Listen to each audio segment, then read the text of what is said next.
सभी को नमस्कार। आज का विषय है आनंदमय कोश। आनंद क्या है? आनंद एक स्थिर अवस्था है। हम सभी प्राणी जो विश्व में रहते हैं, जो विश्व में रचना की गई है जिनकी, वो सब आनंद सच्चिदानंद के ही अंश है। और मानव तो खास तौर से, विशेष तौर से सच्चिदानंद भगवान का ही अंश है। फिर आनंद में कैसे नहीं रह सकता? आनंद तो एक स्थिर अवस्था है। इसका अर्थ है कि आनंद से कोई भी चीज है जो इससे आनंद से हमें हटा रही है, इसे हमें डिस्टर्ब कर रही है। मानव को मनोमय कोश एक ऐसी चीज अधिक दी गई है, इस विशेष रूप से दी गई है, जिसमें कि मानव का संपूर्ण अधिकार है। और यही मनोमय कोश इस आनंदमय कोश को डिस्टर्ब करने का एक साधन है। आनंदमय कोश से डिस्टर्ब होकर, आनंदमय कोश से हटकर हम अस्थिर हो जाते हैं। ये आत्मा आनंद में ही रह सकती है, और यदि आनंद नहीं है तो आत्मा इस शरीर में निवास नहीं कर सकती। इसीलिए सभी प्राणी, इस विशेष तौर से हम मनुष्य, आनंद की खोज में रहते हैं। हमेशा वही काम करना चाहते हैं जिससे हमें प्लेजर मिले, आनंद मिले, खुशी मिले। तो इस आनंदमय कोश को डिस्टर्ब करने वाला मनोमय कोश में ऐसी क्या चीज है? अगर हम ध्यान से देखें, यह है हमारी इच्छा, डिजायर, इमोशंस। हमें जब वासना हमारे अंदर आती है, हमारी किसी चीज की इच्छा होती है, तो हम उससे अटैच्ड हो जाते हैं, इमोशंस आ जाते हैं, और यही इमोशंस हमें आनंद में रहने से अलग करते हैं। दूसरा क्या है? दूसरा है हमारा अहम। हर एक चाहता है कि उसका यश हो, उसका नाम हो, सभी उसका नाम जपें, सभी उसका नाम, उसको याद करें। तो ये क्या है? ये उसका अहम ही है, जिसके कारण वो ये चाहता है। अगर ये चाहना ना पूरी होने पर उसका अहम हर्ट हो जाता है, उसका ईगो हर्ट हो जाता है, उसका ईगो को क्षति पहुंचती है और वो आनंद से हट जाता है। इसका अर्थ है कि हम प्रयत्न करें कि हमारे अंदर कोई इमोशंस, कोई भावना न रहे, अहम न रहे। फिर तीसरी चीज क्या है जो हमें आनंद से हटाती है?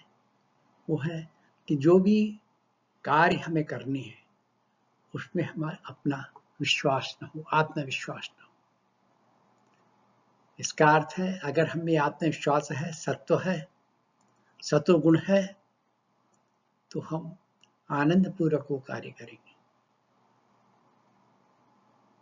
हमें जो भी कार्य मिला है, यदि उसके प्रति पैशन है, हमें कर्म के प्रति उत्साह है, तो हम कभी भी अपने को अव्यवस्थित नहीं पाएंगे, सदैव आनंद में स्थिर पाएंगे।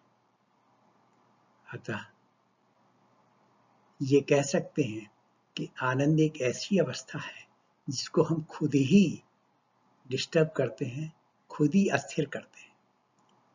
नहीं तो आनंद एक स्थिर अवस्था है और आत्मा उस स्थिर अवस्था में रहना चाहती है।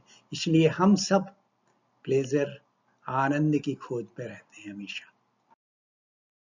जितने भी क्रिएटर हैं, साइंटिस्ट हैं, आर्टिस्ट हैं, वो सब आनंद में ही रहते हैं।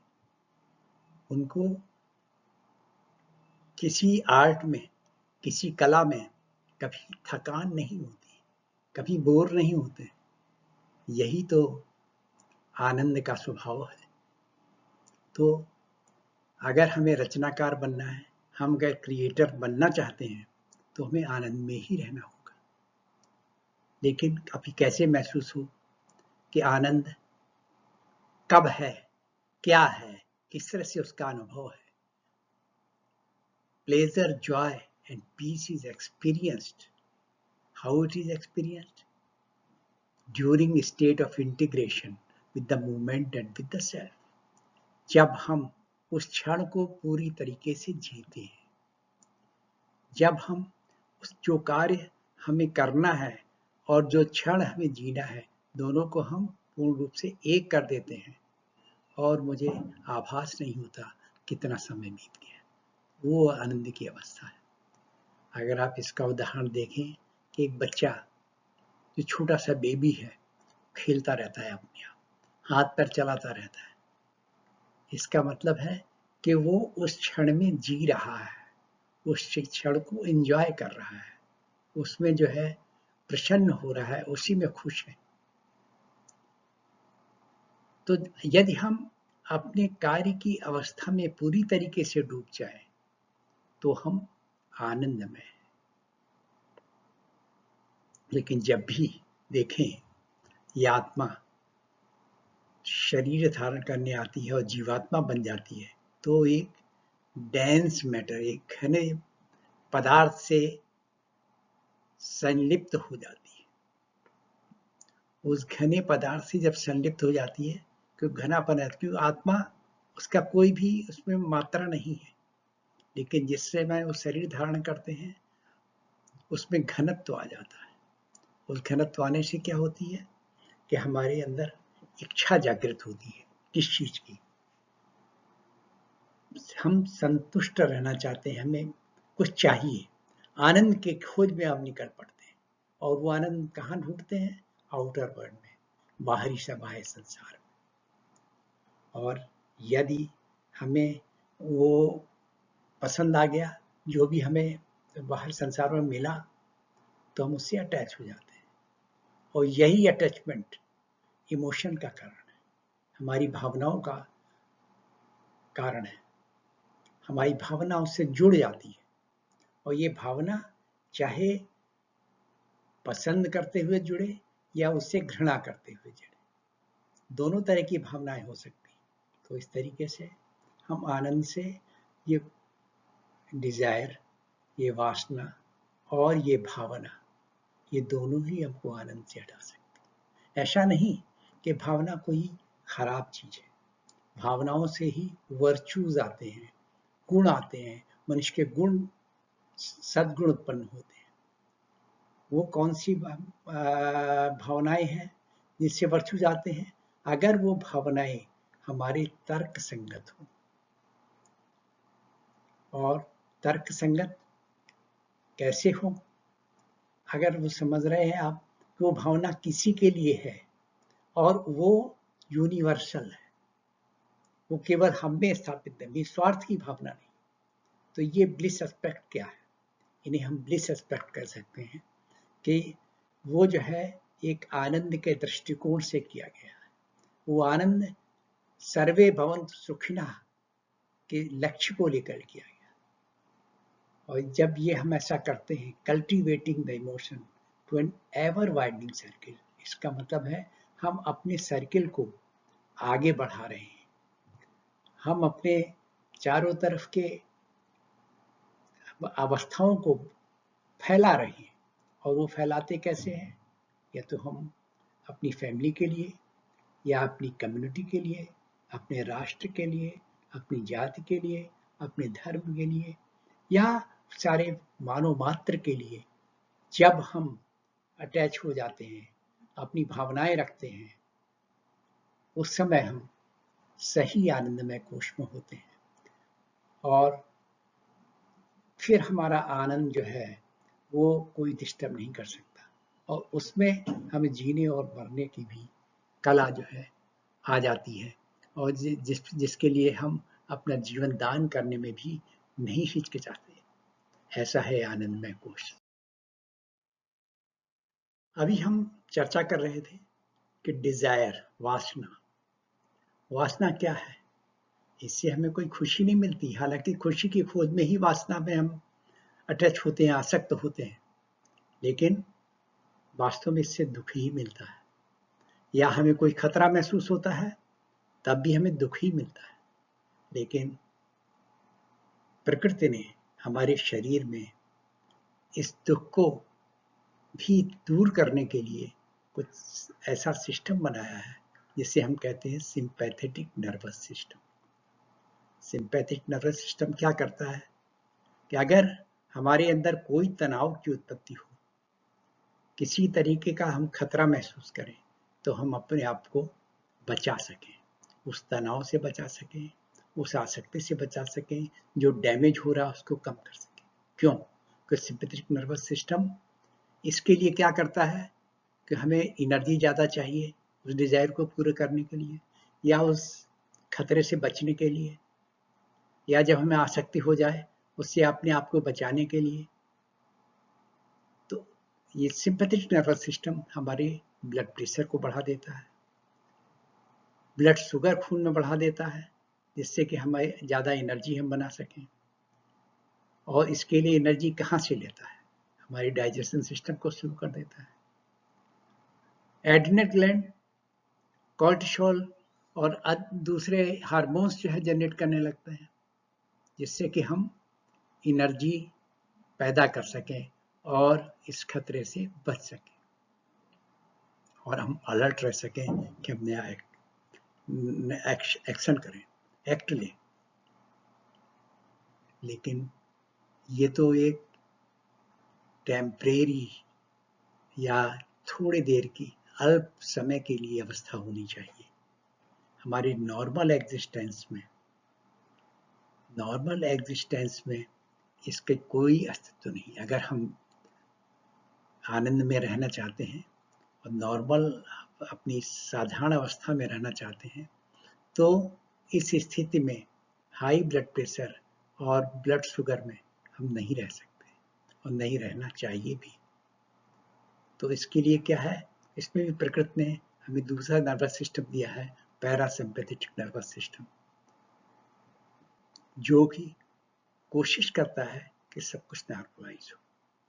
हमारी सबसे बड़ी नर्व है जो ब्रेन से लेकर हमारे मस्तिष्क से लेकर हमारे गट्स, इंटेस्टाइन, पेट, बड़ी आंत, छोटी आंत, सभी तक जाता है, वो है वेगस नर्व। ये वेगस नर्व क्या है, वेगस नर्व कैसे काम करता है, यही है जो कि हमें नॉर्मल एग्जिस्टेंस में लाता है, एक साधारण अवस्था में हमें वापस लाता है। ये जो ब्लड प्रेशर बढ़ गया था, जो हार्ट रेट बढ़ गया था, उस सबको स्लो कर देता है, कम कर देता है और हमारे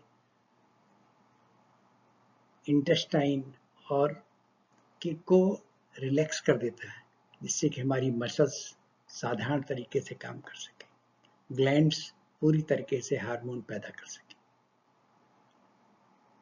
अब ये देखिए वेगस नर्व कैसे कैसे कनेक्टेड है, ब्रेन से, गट से, हार्ट से, एसोफेगस से, लीवर से, पैंक्रियास से, गॉल ब्लैडर से, किडनी से, यूट्रियस से, यूरेटर से, स्प्लीन से, लंग से, फर्टिलिटी ऑर्गन से, गर्दन से, कान से, जबान से, सभी जगह से ये संबंधित है, जिससे सबको एक नॉर्मल स्थिति पहुंचा सके, एक साधारण अवस्था में पहुंचा सके, जिसमें कि वो इस खतरे की अवस्था से पहले था। और इसके लिए वो एक न्यूरोट्रांसमीटर के थ्रू ब्रेन से कम्युनिकेट करता है। जो भी गट्स में फीलिंग आती है वो ब्रेन से कैसे पहुंचती है, एस्टाइकोलिन न्यूरोट्रांसमीटर के द्वारा। ये करता है, ये हमें अरोज करता है, हमें फिर उत्साह लाता है, हमारे रैपिड आई मूवमेंट निद्रा को, REM स्लीप को बढ़ा देता है, हमारे स्ट्रेस से हुए डैमेजेस को कंट्रोल करता है, हमारी बॉडी को काम डाउन करता है और फिर हमारे मन को आनंदमय अवस्था में पहुंचाने की कोशिश करता है। यही आनंदमय अवस्था की हमें आवश्यकता है। हमने जाना कि वैगस नर्व के द्वारा ही हमारे गट्स फीलिंग ब्रेन तक पहुंचते हैं। इसका अर्थ है कि हमारी वैगस नर्व जितनी स्टिमुलेटेड होगी उतना ही हमारा इन्फ्लेमेशन कम होगा, ब्लड प्रेशर कम होगा, हार्ट रेट नॉर्मल होगा। अब ये वैगस नर्व को कैसे स्टिमुलेट किया जाए?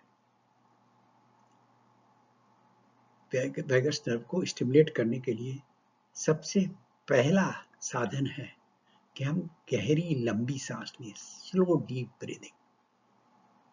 ये हमारी बॉडी को काम डाउन करता है और जिससे क्या होता है कि हमारी एनाबॉलिक एक्टिविटीज, मेटाबॉलिज्म सिस्टम की एनाबॉलिक एक्टिविटीज बढ़ जाती है,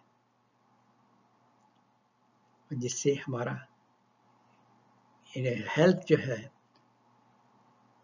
इंटीग्रेटेड हेल्थ को पहुंचते हैं, हमारा स्वास्थ्य अच्छा रहता है और हम आनंददायक जीवन बिता सकते हैं। स्लो डीप ब्रीदिंग के साथ में सबसे अच्छा है कि हम ज्ञान मुद्रा में रहें। ज्ञान मुद्रा होती है हमारी तर्जनी, फोर फिंगर और थंब, अंगूठे के टिप्स को हम इस पर दबा कर एक दूसरे से दबाए रखें और बेहतर है कि हम सुखासन या पद्मासन में बैठें और अपने स्पाइनल कॉर्ड को सीधा रखें। यही है ज्ञान मुद्रा। और इसके बाद हम किधर फोकस करें? एक पिन पॉइंटेड कंसंट्रेशन होना चाहिए। बेहतर है अगर हम आज्ञा चक्र पर, जो भौं के मध्य में होता है, उसमें हम कंसंट्रेट करें, उसमें फोकस करें, जिससे कि हमारे सारे सेंसेस अंतर्मुखी हो जाएं, मन और चेतना दोनों ही अंतर्मुखी हो जाएं, तभी हम आनंद को प्राप्त हो सकते हैं। और इस तरह से अपने शरीर को दोबारा हम उसकी एनर्जी को, उसकी शक्तियों को रिस्टोर कर सकते हैं और आनंद में रह सकते हैं। यदि आपको ये वीडियो पसंद आया हो तो आप इसको सब्सक्राइब करें। सब्सक्राइब में कोई पैसा, कोई चार्ज नहीं लगता है। ये है कि हमारा अगला वीडियो जो मैं विज्ञान में कोश के बारे में देना चाह रहा हूँ, आपको उसको नोटिफिकेशन आराम से मिल जाएगा।